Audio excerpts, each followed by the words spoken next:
Hey, what's up, everybody? Michael here. Welcome back to Outside the Cage. It's been a while since we've done this. Hope you all are having an excellent day. Hope you all are staying safe. I am joined once again by the legend, the myth, SMT. Tonight's episode, we're going to do this under an hour, or at least an hour, because you have a podcast, so we're going to get you in and out.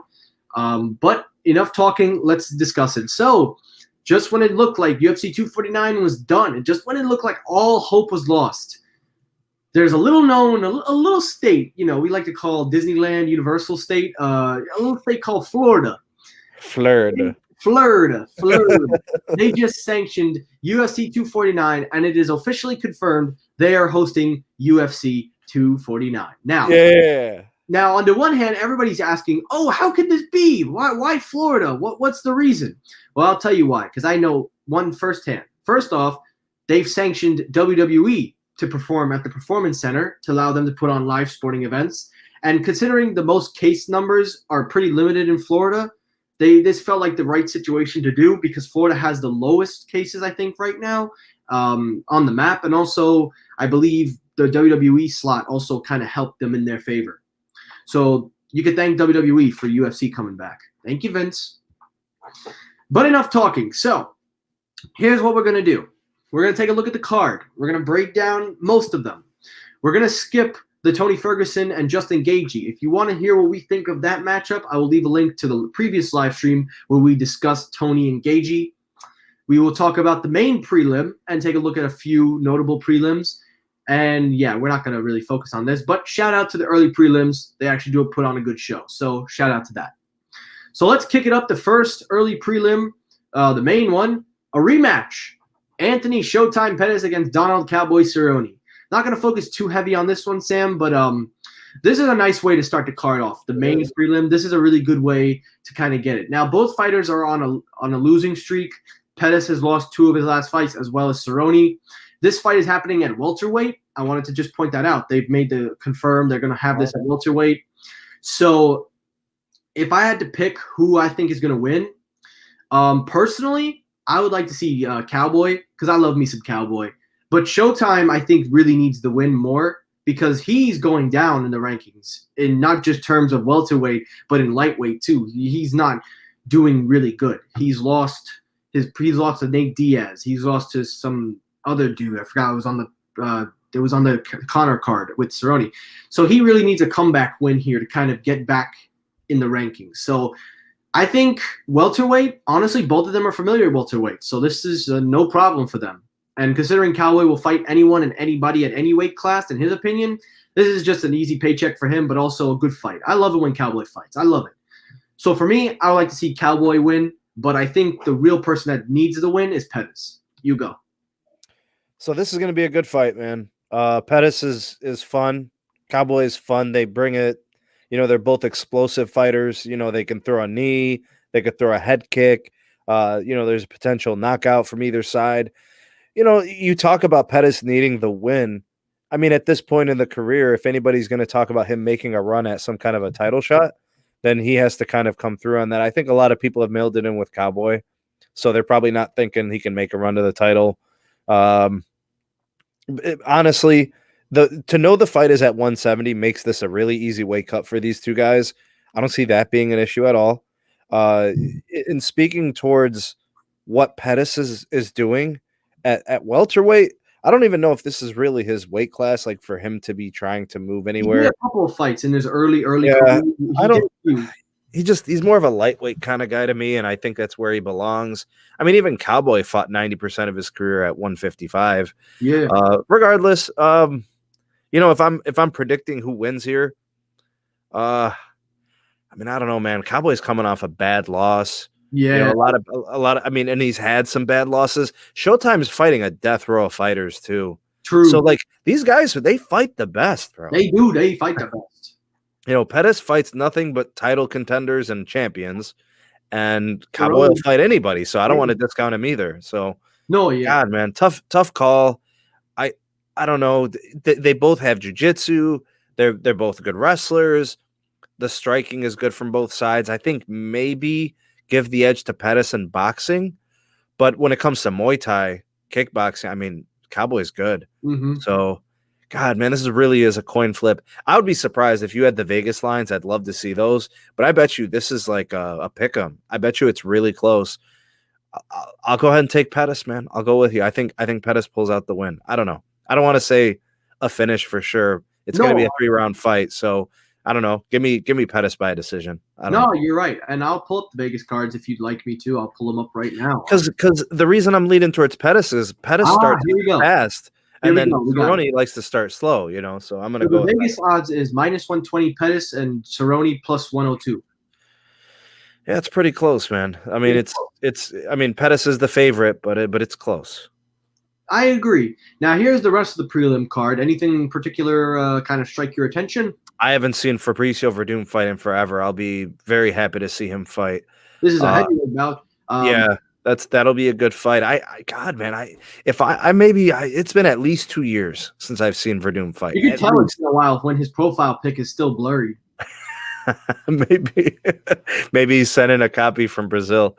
Maybe I don't know, but I know that Alexei guy Olenek. He's a beast, bro. He's tough fighter. Did you see his win-loss is 58 and it's like 58 and what was it? 13? Yeah, 58 and 13. A lot of fights. Yeah, a lot of these Russian cats, Dagestani cats, they've been fighting forever, man. Absolutely. So for me, I think the prelims is going to definitely be a good one. I honestly think this is going to set the table. Now we get to the main card. Now, like I said, we're skipping this fight. We've already discussed it. We don't need to go over it. We'll get to this one. Well, let's take a look at the rest of the card. So we got Greg Hardy fighting.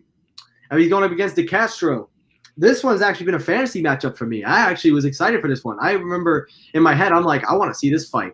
So this is actually going to be interesting because both of these guys are just relatively new to the UFC. Look at their records. It speaks for itself. I've seen Hardy fight. I forgot where I saw him fight. It was at a pay-per-view. I'm trying to remember which one it was, but regardless of whichever one it was, I remember I watched him. I think it was where he knocked out – I forgot the fight. But regardless of it, this is going to be an interesting fight. To me, this is interesting because both of these guys are in the heavyweights. This is kind of like your heavyweights sort of – how do I put this? This is kind of like your start to your heavyweights, like your climb, because both of these guys are coming in the weight division. And honestly, I'm just excited. I'm excited. I don't know about you. I can't really say much because for me, in a sense, I'm going to be honest, I just want to see Greg Hardy. That's just really me. I'm being honest. I just want to see Greg Hardy. So he's got a lot of there's a lot of name notoriety there because of him coming from the NFL and kind of being kicked out of the league. He's got some big wins. He's been pretty much knocking people out. Like, oh yeah, he's mowing them down. He only lost, I think, because he DQ'd. Yeah, it was no contest. It was no contest. Okay, so that's or else the dude's just laying everybody out. I don't know anything about his opponent. I can't really speak to him. But I mean, Hardy is on a tear. The dude is violent. I don't like him on a personal level. Okay. But he is a fierce fighter. I mean, this dude is surging. If he knocks out a couple more guys, he gets ranked. You know what I'm saying? If he gets a couple of wins in the ranks, he probably will be in the top 5 in no time. And he'll be fighting guys like Alistair Overeem and these other top 5 fighters. He'll get a Junior Dos Santos fight. Yeah. Whoever's there in the top 5, he'll fight. I mean, within 2 years, this guy could be fighting for a title with the way the heavyweight division has been. Oh, of course. And considering that Hardy, like you said, he came from, football. He makes a switch. I know he had some issues because he got kicked out of the league. But, honestly, he's making a name for himself. Yeah. Go from football to MMA. I say it all the time. If you go from any sport, whether it be wrestling or anything, if you're able to make that jump, I give you respect on that. So for me, I remember he fought Volkov. That's where I saw him. I was trying to remember. He fought Volkov. And even though he lost by a split decision, it was still a pretty good fight. Sure. Although Volkov obviously was the taller, much more, better athlete. But that's how it is. So for me, I want Greg Hardy. I would love to see it. We've already talked about this matchup. Jeremy Stevens against Calvin Qatar. We've already talked about that, so we don't need to go back into that. But interesting to note, I think the last time we talked about this, we had said that, this was a must-win for Jeremy because he's been on a decline. He's been losing a lot. I don't know if your opinion's changed on this. I forgot who you picked for this fight. I forgot who you picked. Yeah, I went with Stevens just because I know the power is real. I don't want to discount Calvin at all, but I mean, I know what Jeremy Stevens can do if he lands. I mean, he's taking this guy's lights out. So agreed, 100%. I would like to see Stevens win, but I think I picked Calvin. So I'm going to stick with that.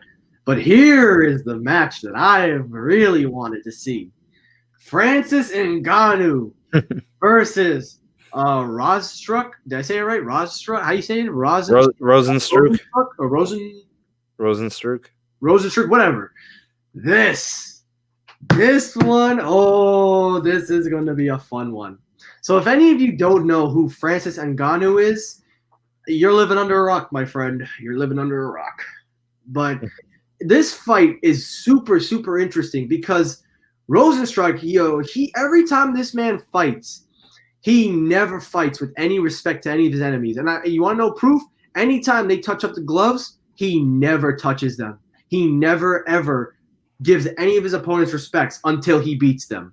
That is the only time he ever gives respect. And this man, he's been talking so much smack, talking about Ngannou. Oh, he does not deserve this and that. He's this and this. And Ngannou came out and was like, okay, you're talking enough, big boy. Let's see what you can do. So this fight for me is either going to shut up Rozenstruik or Ngannou could actually lose. But if we take a look at the breakdown for these two fighters, these two are very close. Now, Ngannou's obviously been in this game for a bit. He's 13-3. But Rozenstruik is on an undefeated 10-fight win streak. His biggest win was against the Reem when he busted his lip open like that. And I thought Alistair actually was going to win that fight. So for me, I thought Alistair was going to win by the decision. But yeah, that didn't turn out so well. Mm-hmm. But regardless, though, this fight is incredible. I'm super hyped. I've never been hyped for a heavyweight fight like this since like Stipe and DC2. So I'm going to go, and I'm being honest, I'm not going because I don't like Rozenstruik. I'm just going because I've seen what Ngannou can do. And Ngannou's impressing me every time he fights. So for me, I'm going with Ngannou because Ngannou has that one-punch power knockout. Rozenstruik did go the 5 rounds, but you can see in the 5 rounds, he was getting tired out against Alistair Overeem. And it took him till the end of the fight to knock him out. And Overeem, you got to remember, is older, but he's more skilled. He's been in there. He knows what to do. And Ngannou, on the other hand, that man comes to take your head. And honestly, I know he lost to Stipe in that title fight, and I think he deserves a title chance. I think he deserves a second chance at a title opportunity. But if he can beat Rozenstruik, I think that'll validate his case because you're beating an up-and-comer who basically made a big name for himself by knocking out Overeem at the end of that fight, busting him open. So for me, Ngannou all the way. I like Ngannou. I think the knockout power is scary good, bro. I only hesitate to say, well, if this fight goes beyond rounds, like if it goes to a 3rd round, then maybe that gives Rozenstruik the chance. But Ngannou's been a fast finisher. Mm-hmm. He knocks people out. You know, you talk about the fight with Stipe. I mean, he's 3 fights removed from that fight? 3 fights. So yeah. He's only gotten better since then. I think you're right. I think with a win here against Rozenstruik, I think he probably gets a rematch or a title shot. Whoever's got the title at the time, mm-hmm. You know, maybe has to fight again. I hope not. I'd like to see him go directly to a title shot, especially if he really finishes this guy quickly. If he struggles with Rozenstruik, but he wins, he probably still has to beat somebody else to get the title shot. Of course. So I think Francis knows what's on the line here if he wants mm-hmm. to get his title back or a title shot, and get back to that point. Mm-hmm. But I'll take Ngannou. I'll take him with a give me a 2nd round knockout, man. Okay. I want to respect Rozenstruik's ability and say that he can get to the 2nd round, but I think he gets caught by an Ngannou uppercut and his head gets shot into it. Listen, no disrespect. I'm not trying to also diss on Rozenstruik either because he's so good too. He possesses that power. But the thing is with me is just I don't like his character when he presents himself in the ring, and I feel like this is personal. I'm not going to use this to base off my decision on a fighter when they're fighting. But for me, the reason that I don't like him is just that you go up against an out legend like Alistair Overeem. Overeem's done nothing but talk decent towards you. He's never said anything bad about you. Then you get into the cage and you could totally disrespect him. And he did it with all his opponents. If you watch his replays, he never gives them the respect, either till after the fight or depending on whether he preferences it. You got to watch the fight replays, the way he presents himself. I'm going to have to look at that. I would like to see him get humbled up by Ngannou. So that's me. He needs some lessons. Now we get – this is our last breakdown, and if you really want to touch up on this, we could, but this is interesting. This is very, very interesting. So Henry Cejudo is going to be fighting his first ever title defense at bantamweight, going up against a man who I've considered one of the best bantamweights to ever step foot in the octagon, Dominick Cruz. I have said many times that Dominick Cruz is a great fighter, great footwork, everything you need to hear about Dominick Cruz. He had one of the greatest comeback stories fighting TJ Dillashaw. But I got a problem with this matchup. I got a problem with it. Before we even talk predictions, I'm going to be honest. I'm not blaming Dominick Cruz for this. If anything, Dominick Cruz is probably a better opponent than Jose Aldo. I was totally against that fight. I would not support that. But for me, I still don't think Dominick Cruz is deserving. Now, hear me out. Yes, Cruz has been injured throughout his career. Yes, he lost his title to Cody Garbrandt, and then he comes back and wins. But he's had so much layaway from the game. He's been out for so long. And in that time, the bantamweight division has started to rise. You've got guys like Peter Yan and Sterling. You've got real contenders that are more deserving, if anything, really have proven. You've got Marlon Moraes. Marlon, he beat Aldo and is still the number one, even after his loss to Cejudo. I don't understand, to me, how a guy like Dominick Cruz, who's been away from the game for 2 years, who hasn't fought anybody, and listen, he may still be great. I'm not taking anything away from Dominick Cruz. And like everything I said, I just feel that the division has come a long way since he's fought. And I don't think he is deserving of a title shot because of his injuries, because of how long he's been out of the game, and because of how far the division has come. Those are my problems. And my other issue is Henry Cejudo. He is not, in my opinion, he is not acting like a champion should act. He's been on Twitter, he's been on social media calling out the older guys, and he's been ignoring these other new guys like Sterling, Yan, Morales.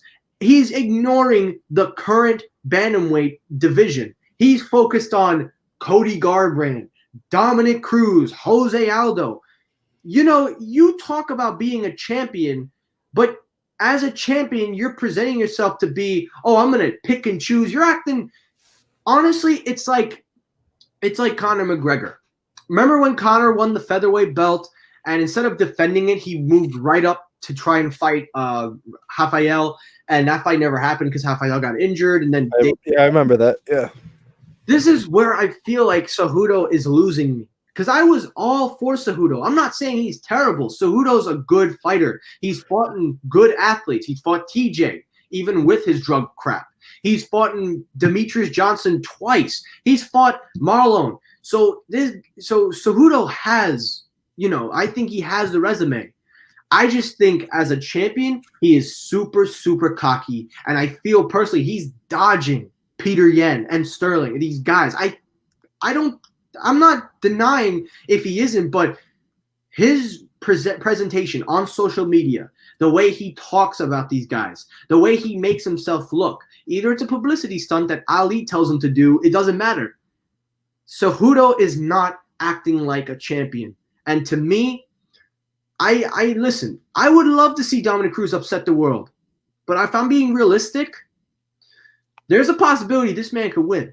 But I think, skill-wise, I think Dominick Cruz has the skill. I think Cruz has the best footwork.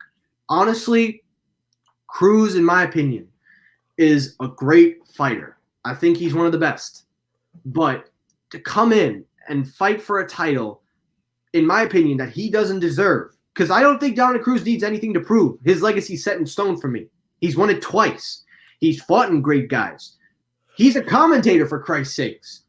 He does a great job commentating, I might add. So yeah, I agree. For me, that's true. I'll end it with this.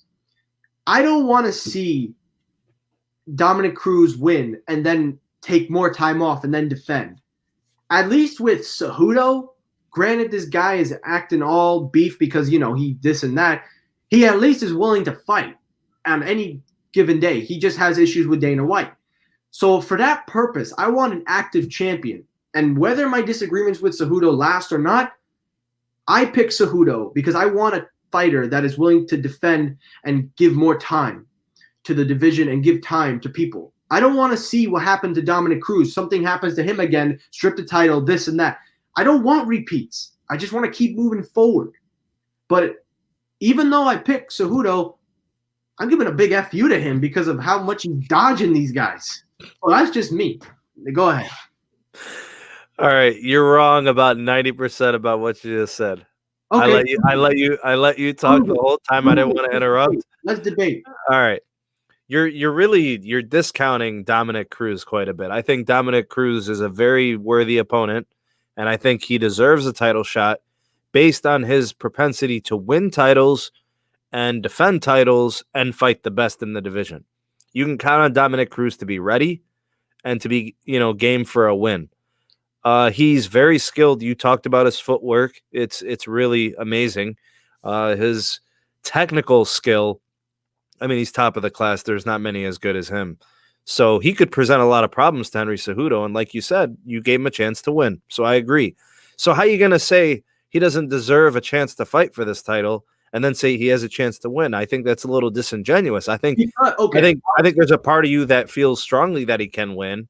Therefore, I think that makes him a worthy opponent. No, you're right. I do think there's a part of me that thinks he win. Let me explain what I meant by that. I know he can win because Dominic Cruz is a veteran of the game. He's seen it all, done it all. I'm not disputing that. My issue is that there are other guys in this division that have worked their way up to get to this point. And I've called out 2 names. There are more people on the bantamweight list that are deserving of a title shot. So you want somebody who's more active and who is coming off maybe a few wins and is ascending through the ranks. I want somebody that's ready, that's been ready, like Peter Yan. So your problem's not really with Dominic Cruz. Your problem is with matchmaking. It's matchmaking, and also Cejudo and his character. I'm not blaming Dominic Cruz for this. Okay, so then let's blaming Dominic Cruz. Okay, so let's address the Henry Cejudo piece. All right, so Cejudo is trying to bring notoriety and attention to a division that's very difficult to do that. These are smaller guys that historically have not garnered a lot of attention. People don't necessarily tune into UFC events to watch these weight classes. Henry Cejudo is quite the entertainer. He brings a lot of antics and he brings a lot of showmanship to the table. So he's good for the division in that way. What he's doing with these older guys that you mentioned, the Jose Aldos and the Dominic Cruzes, and the Cody Garbrandts and the TJ Dillashaws, those are big name guys that people know that have been in the sport for a while. It makes no sense to call out Marlon Moraes. It makes no sense to call out Aljamain Sterling, only because those are not household names in the UFC in that division. It's deserving. Those are excellent fighters. Those are world-class fighters, elite fighters. But those guys that he's calling out, the Garbrandts, these are champion guys who have been champion, who have name notoriety and buzz within the UFC organization. What he's trying to do is he's trying to create super fights. He's trying to stir the pot with guys that could bring him pay-per-view dollars. So it's not that he's calling out the wrong people. It's that he's calling out the people for his pockets. You get what I'm saying? So you have to look at it from the business standpoint as to why he's doing that. Otherwise, I kind of agree with you. I like to see the new ascending superstars get their chances at these title shots because we already know what time it is with those other guys. Like you said, we need the infusion of the youth. These guys that have worked hard to get there. I think it's their time has come. Now the matchmakers are the problem in this case. If you're asking me for the way that you're viewing it, I like Dominic Cruz getting the fight. If Dominic Cruz doesn't beat Henry Cejudo, then he's kind of, what's his next step? There's nothing. Yeah, like his situation is probably like, I just go back to the booth. But if you look at a guy like Aljamain Sterling, who's tried to break through the top 5 and get into these title shots, he might be a fight away from getting a title shot. Some of these guys aren't as close as you think. Marlon Moraes got outclassed. He got beat. No, yeah. You're not doing a rematch. You got finessed. You got beat good. So you're putting him on the shelf for now. So I'm okay with the match. I'm okay with it because I know what Dom can do. And maybe you're not a big fan of Henry Cejudo's antics, but he's a good fighter, man. And if you could look past some of that, like what we do with Conor, if we could look past some of that, he's a good fighter. Well, here's the difference with Conor and Cejudo. Conor can't really. I personally, Conor's an all right fighter. He just has that left hand. Cejudo can fight. I give Cejudo that. Cejudo can fight. He's fought in the best. He's beaten the best. He was a 2-division champion. So I'll give Cejudo that. And he actually was prepared to defend both titles, but then he had to vacate the flyweight because they want to revamp the flyweights, which is still a mess in my opinion. Yeah. But okay, you did manage to convince me on a couple of things. You convinced me about the matchmaking. You've definitely changed my thought on that. I agree, okay? It does give good household names. You're right. I'll give you that. You've also managed to convince me that it does make sense for this fight to happen because of Dominick Cruz. And trust me, I'm not sleeping on Dominick Cruz. I've seen who Dominick Cruz has fought, and I've seen how skilled and gifted this man is. That's why I'm not giving him, no chance against him. I think he could possibly beat Cejudo because of his skill. Sure. But there's one man that I think you forgot to mention when you were talking about these other guys. There's one guy that has the household name, who's made a name for himself, and he just recently came off a 245 win, UFC 245, I meant. That man's name is Peter Yan. He's undefeated in the UFC. He's on a 6-fight win streak. Do you know what his record is by any chance? I don't have it on me. Do you know what he ranks, or do you know what his record is? I couldn't tell you what his record is. If you want, I could pull it up. Okay, I got it. 15-1. The man is virtually almost undefeatable. Now, almost. He had one loss, so you can't call him undefeated. But still, Yan has made a name for himself in the bantamweight division when he beat Uriah Faber. Now, for me, that's not a big fight win because, Faber's old. But still, you beat a top name like Uriah Faber, Jimmy Rivera at 238. That, to me, is a second good name. So, but even with the names and stuff like you say, Yan has come through in his performance. He has been able to, he's been able to go to the distance. But most of his fights, he's either won by KO or TKO. And if you notice on social media, he always says it. Look, I may not be the first one in line to fight Cejudo, but I definitely think I deserve a shot.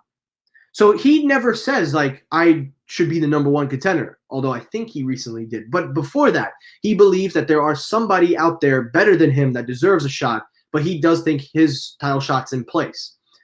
So the thing is with me is I agree. The household names like Cody Garbrandt, TJ Dillashaw, and all them, that's fine. I get it.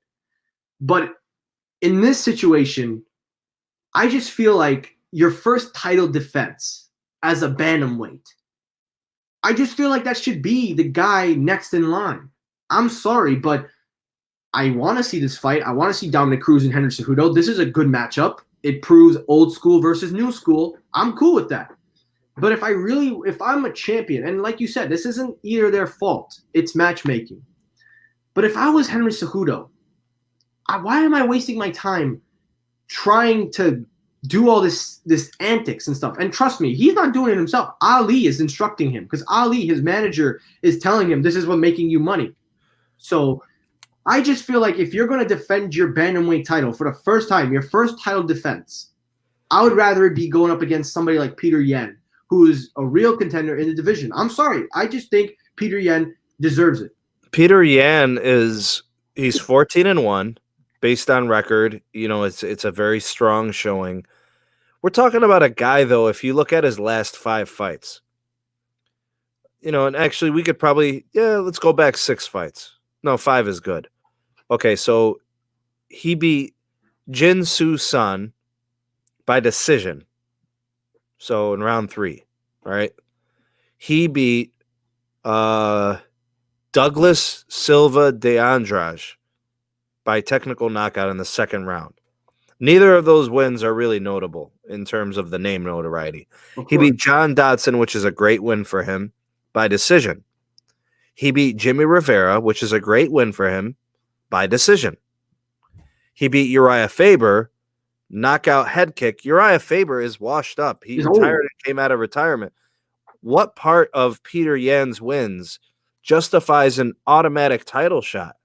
I mean, I'm not trying to sit here and argue with you. I'm just looking at his most recent matches. His best wins are coming off of guys by decision. You know, his knockout wins are against nobodies. Uriah Faber, I mean, what kind of win is that? Like, the guy retired, was out of the sport for 2 or 3 years, comes back to fight him, gets knocked out in the 3rd round. Like, to me, it's not a big win I mean, it's a big name, but for a guy who retired, I don't know. I would look, he's got a fight planned in June against Marlon Moraes. If Peter Yan beats Marlon Moraes in June, automatic title shot. Automatic. All right. Automatic. That's fair. You know what? I'll give you that. I'll give you that's fair. If he can beat Marlon Moraes, he gets that title shot. I'll give you that one. But again, let's go back to what I'm saying. How does this look for your first title defense as a bantamweight champion? I don't know. It looks good, bro. Dominic Cruz is legit. He's a former champ. He, his only losses are coming to champions. To me, I think it's a great fight, and I think it's a great first title defense. The only better fight would have been, I don't know, man. I can't think of a better fight right now. This seemed to me makes sense. I like it. I mean, I'm telling you, I prefer this over Jose Aldo. I'll say that much. Sure, I agree. Yeah. Look, I'm not discrediting either guy. I'm not even trying to pretend that this is something I'm excited for, because I am excited. It's just that for me, I guess because I'm just a different person and I see it differently. I just feel like whoever's in the rankings currently now should be deserving. But you've presented your facts. You presented your card of Peter Yan and Sterling. You've presented it. And I get it. I get where you're coming from. But I will say this. If I was Henry Cejudo, if you beat Dominic Cruz, and it's a possibility because both of these guys have a 50-50 shot, I will say this. If you manage to beat Dominic Cruz, not by decision, but if you could actually beat him by literally TKO or knockout, which is probably not going to happen, but if he manages, you will have a validation for me anyway, of all that trash talking you do. I'll just say that. He could validate it because I think he's a great fighter. I think he's a great fighter, Henry Cejudo. I just don't like that he keeps on calling out most of these guys that are either part-timer, and most of them have been out for a long time, especially Cody Garbrandt, because that dude doesn't deserve it. That dude. I do like Aljamain Sterling, in the argument for a title shot. I really like him as a fighter. I don't know, man. Maybe Corey Sandhagen, it is a tough thing. I get it. Because the division is, like you said, there is no name. And it looks like we got somebody in the live chat watching. He went Cruz. Cruz. Yeah, man. Yeah. We're not going to focus too much on this. This is the last fight of the prediction. We have already talked extensively about this fight. And I don't think we could say any more. Yeah, like what has changed in the last couple of weeks, right? Exactly. Tony Ferguson, Justin Gaethje. All right, here we go. He goes, Cruz is going to win and prove all these people wrong. Cruz, the Dominator, is about to beat Triple C.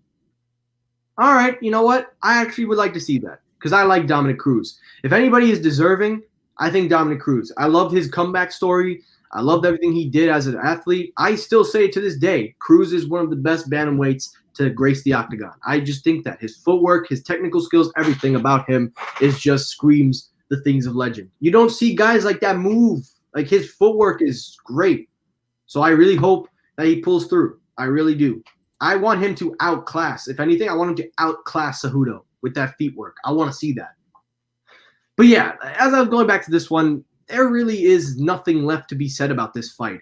Originally, it was Khabib. Then that fight got canceled. Then we talked about this. We talked about the possibility, blah, blah, blah. I mean, what more is there that we could say about this?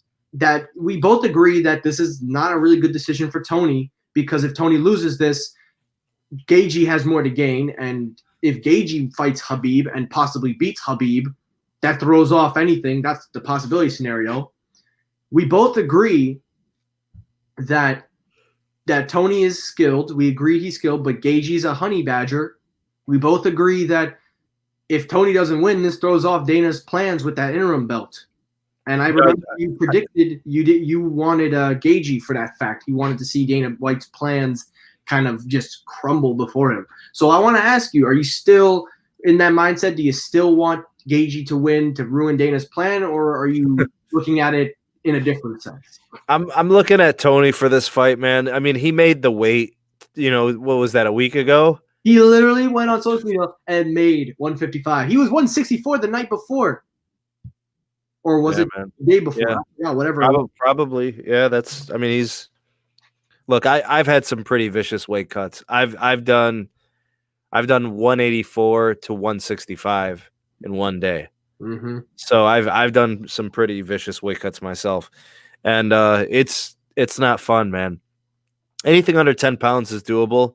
Anything above 10 is rough. So he's probably really close to weight right now. Mm-hmm. So it's not going to be too tough for Tony to make the weight. Justin's a pro. He'll make the weight. Mm-hmm. I think Tony just understands there's no fights for him outside of Gaethje. Mm-hmm. Gaethje's the only guy that he could fight right now because Khabib is in Ramadan. So with Khabib in Ramadan, he's in Russia, the whole situation, with the pandemic and all that. You just got to look at it like, all right, man, I got to make some money. Dana's got to pay me. I'm going to get these pay-per-view numbers. I'm the champion. I'm getting a piece of this, Mm-hmm. I think Tony knows what's at stake, but I also think he understands he's got to feed his family and he wants to make money. And he's got an expiration date. At some point, he's going to have to stop fighting, and he's ready. And I think I respect him more now than I even did before. The willingness to make the weight. He's crazy. He's nuts. But the fact that he's willing to take the fight, I respect him for that. And I've always been a huge fan, and now I'm just a bigger fan. And I do respect Gaethje. All due respect to Justin. Dude's a beast. Tony's the big homie, bro. I respect Tony. I respect Justin. I'll just go ahead and I'm going to take Tony for this fight. All right. Yeah, I remain unchanged. I love Tony. I've been on note. I've craved about Tony Ferguson. I mean, we've seen all the crazy things he does. We've seen on an average that Tony is not one of your average ordinary fighters. And the fact that he made weight on the day of the event was supposed to happen, and it didn't happen, and he still came out. I think that it gives him an advantage in this fight because he's ready to go. He's been training. He says that he hasn't stopped training. He said he thinks he's fighting Khabib. So I don't know if that's going to, rub off with the Gaethje fight. But I will say this. Listen, I still pick Tony Ferguson.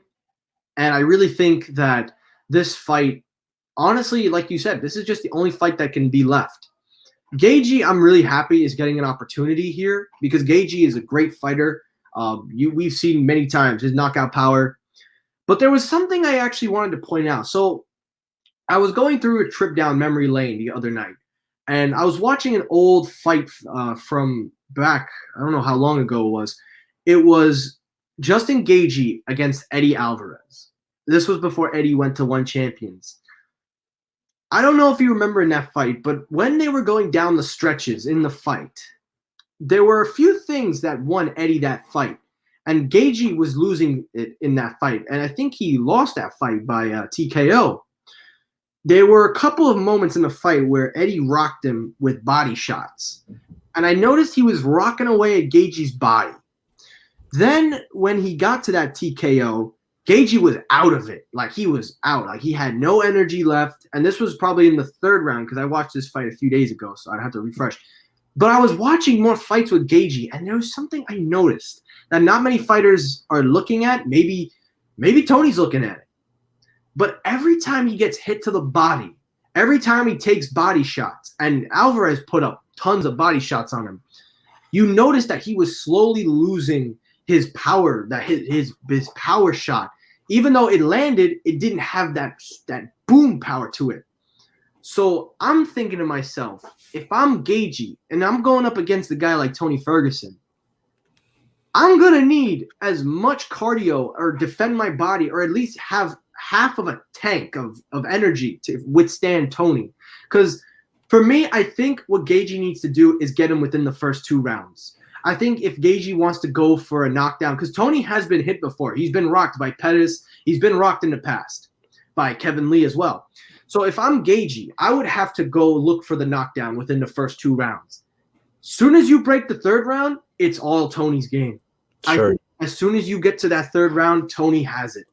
So I think if I really had to call it like it is, I predict Tony by the third, fourth round if he gets that far. But if I'm Gagey, I'm looking for a first or second round knockout. I'm looking for that because you do not want to go in the trenches with Tony Ferguson. That man will murder you on the ground, on his back. It doesn't matter. And I'm not discrediting Gagey either. But after watching these fights with him and noticing the pattern, if I'm Gagey, knowing that I have a weak stomach as the fight goes more, my goal is to look to get him within those first two. So that's where I stand at that. I don't know if you agree or disagree. In terms of his approach to the fight, you're saying? Yeah, in terms of the approach and everything I said. Well, so I think Tony's gonna bring the sharp elbows, man. I think he's gonna bring the knees. If the knees get thrown to the body, if it's kicks to the body, I mean, he's definitely watching tape. Tony's gonna come in. He's gonna see what Justin struggles with. He's gonna try to exploit that. I think it makes total sense.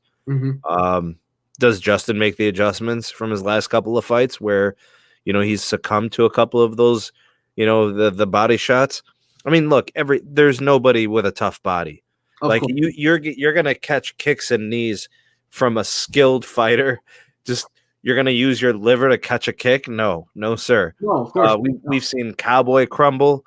We've seen Nate Diaz, get slowed down. I mean, you could be tough as nails, man. Just the body shots just build up. Look what Stipe did to Cormier. Oh yeah, body shots. He chopped him down like a tree. Yeah.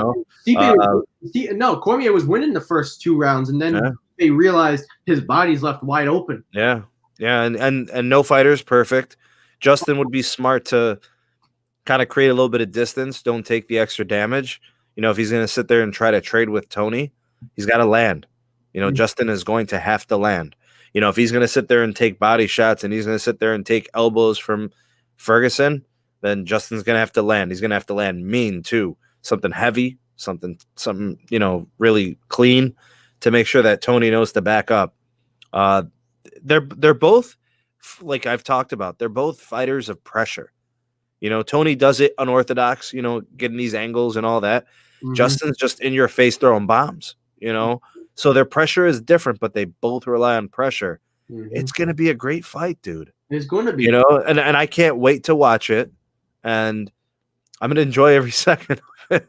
Yeah, I'll tell you this much. I feel like I haven't watched either guy fight in forever, so I'm excited. No, yeah, Gagey fought Cowboy. That was his most recent fight, and Tony also fought Cowboy as well last year. So honestly, both of these guys, I'm excited. Look, despite all the differences of what we did, this card is soaked. This is like one of those miracle cards. And honestly, I know we have our disagreements with Dana White at times, but honestly, I got to give him respect here, man. He tried everything to pull this off, and whether it be buying an island or actually doing stuff, I give him credit because, listen, we're not watching sports. We're sitting at home like broccoli doing nothing. So I give him a little bit of respect in that area that he wants to put on a show and he wants to give people something to watch. And I will tell you right now, I'm excited. I really am excited for this fight. I don't think I've ever been this excited to watch a UFC fight. And if you think about it, I don't know if you'll agree with this, but this is kind of on this level of Conor, like, excited. Meaning because we haven't seen UFC in a while. We've got a card that has pretty much good matchups, in my opinion. And you have, honestly, 2 of the best lightweights. I mean, already Khabib and Ferguson were originally the best, but you've really got Gagey in the mix. So for me, I feel like this card delivers on everything you could want. You have a heavyweight matchup with up-and-comer Greg Hardy. You've got a knockout fight waiting right here. You've definitely got a one-punch KO fight somewhere in this. You've got a great title fight between the legend and the current champ.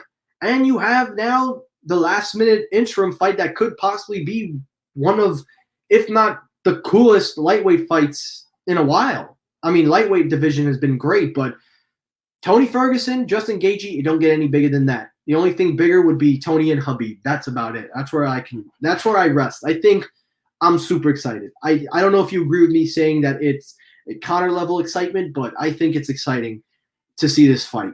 I think it's exciting. Yep, it's going to be a great fight. Agreed. And that's it for Outside the Cage. So, guys, we did it under an hour. I just want to take the time to say thank you once again to Sam and to everybody watching on replay and those that joined. Thank you for joining in. As always, guys, if you like these podcasts, make sure you hit the like button. If you dislike, hit that dislike button. It helps circulate the videos on YouTube. As always, guys, thank you so much for tuning in. Take care, everybody, and deuces.